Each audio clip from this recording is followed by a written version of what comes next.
Type 6, so Sherlock Groans, they steer the conversations towards maintaining a baseline of certainty, support, loyalty, camaraderie. This can manifest as in-jokes, humor, testing. So they can use humor or provocations. So they can be like sixes can be really spicy, or overly fear-driven tests designed to result in a gotcha. Or like sixes, especially with nine, can be like really passive aggressive, where later they'll be like, what you did or what you thought or said was wrong, and then they'll, make some kind of passive aggressive thing, post or comment later, but it's usually centered around like it being like wrong or anyway. They can also engage in like endless questioning, endless questions, drain circling. So here's the problem. I'm always in a problem. Can you help me with the problem? Census taking and checking in. Are you okay? Are we okay? Are you mad at me? Is this working? Did that work? Did you do this yet? Did you put away the thing? Did you, what's the expiry date? Uh, so like it's going to depend on their instinct, which thing that they're specifically focused on, but they're often unconsciously looking for inconsistencies, hidden motives, or things that could go wrong, or ways they could be abandoned, which creates a fear-driven undercurrent to even the most enjoyable of interactions. Then might feel guilty or self-conscious or cringe and then crack a self-deprecating joke or check in. Are you mad at me? Are we okay? Are we good? Like, they can be simultaneously self-righteous in their position, especially with a 1 or an 8 fix. Again, like I said in the entitlement video, like sixes with 9 fix are like not as sexy as sixes with 1 or 8. So tribal, or the science says, kind of thinking, while also expressing how they're not above anybody else and simply an average person. They might be like a special average person, but we're all special and you've got gifts too, and like kind of this framing. We're all in the bucket together, crabs. So the subtext of all of this is, do you hate me? Would you love me if I was a worm? Would you step on me though? What if I'm already a worm and I don't know it? Would you tell me? Am I going to be left to fend for myself? Help me, help me. But also I'm tough, so fuck off.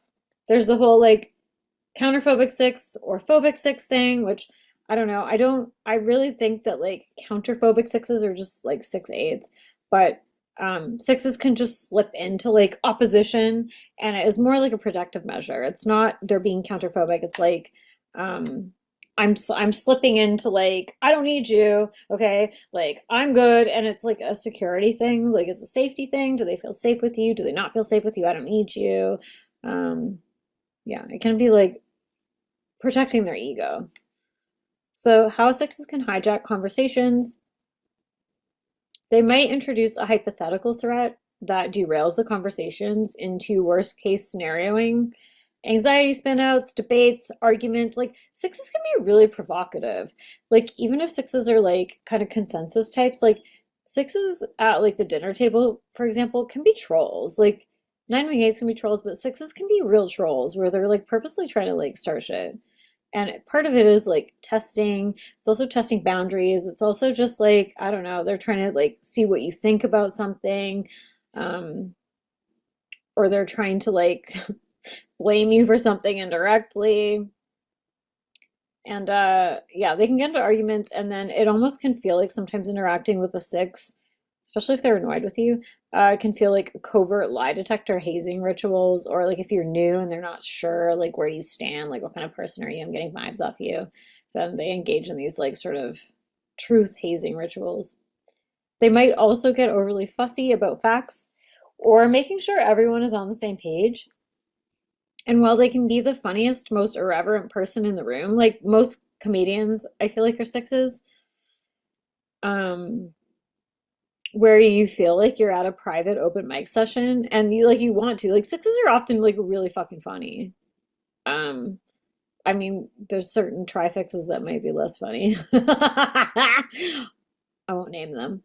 Um, but they can also force you into becoming their de-escalation bomb squad, and where they're kind of like looking to you to make them feel like soothed. That's why I think like a lot of sixes are attracted to nines, like as, in terms of like partners or whatever, because it's like you're gonna make me feel calm, right? You're gonna tell me everything's okay. So, but in doing all of this, they can also make things worse in the process, where it's like the Streisand effect or whatever it's called, where it's like because they're trying to like draw your attention to the thing, then you start looking at the thing, and then you start questioning the thing in general, and then it creates this sort of like trickle down effect where it's like, oh wait, why are you looking in that direction now? Like I just wanted you to look over here, and then it can just kind of like get worse and worse and worse. And then they end up implicating themselves in something that they didn't realize they're implicating themselves in.